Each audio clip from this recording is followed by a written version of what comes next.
Wow செம்ம. Hi friends, ஆட்டுக்கால் soup ஹெல்த்தியாக எப்படி பண்ணுறதுன்னு பார்க்கலாமா? ஆட்டுக்காலை குக்கரில் சேர்த்து உப்பு மஞ்சப்பொடி மட்டும் போட்டு தேவையான அளவுக்கு கொஞ்சம் தண்ணி ஊற்றி நல்லா வேக வச்சுருங்க. 12 பீஸுக்கு ஆட்டுக்கால் எடுத்திருக்கேன். அதுக்கு 3 பூண்டு 1 துண்டு இஞ்சி தான் சேர்த்துருக்கேன். சின்ன வெங்காயம் போட்டுக்கோங்க, ரொம்ப நல்லது. மல்லிப்பொடி 2 ஸ்பூன், சீரகப்பொடி 2 ஸ்பூன் அதெல்லாம் போட்டு கொஞ்சம் தண்ணி ஊற்றி கொஞ்சம் லைட்டாக உப்பு போட்டு இந்த மசாலாவை நல்லா அரைச்சி எடுத்துக்கோங்க.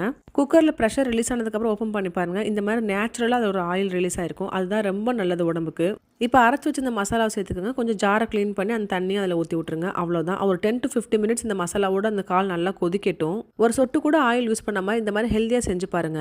ஆட்டுக்கால்லேருந்து வர ஒரு ஆயில் இருக்குது பார்த்தீங்களா, அந்த பிசு தன்மை அது ரொம்ப உடம்புக்கு நல்லது. வாயில் வயிற்றுலாம் புண்ணு வந்துட்டே இருக்குது அப்படின்னா கண்டிப்பாக இந்த சூப்பை மறக்காமல் செஞ்சு சாப்பிடுங்க. இதை நீங்கள் 2 பர்பஸாகவும் சாப்பிட்டுக்கலாம். சூப்பாக மிளகு பொடி போட்டு சாப்பிட்டுக்கலாம், இல்லைன்னா இடியாப்பத்தில் போட்டு இட்லி தோசை இப்படி எதுக்கு வேணால் ஊற வச்சு சாப்பிடலாம். மொத்தத்தில் நம்ம வயிற்றுக்குள்ளே நிறையா போகணும் இந்த சாறு. கட்டாயம் வீட்டில் இருக்க கிட்ஸுக்கு செஞ்சு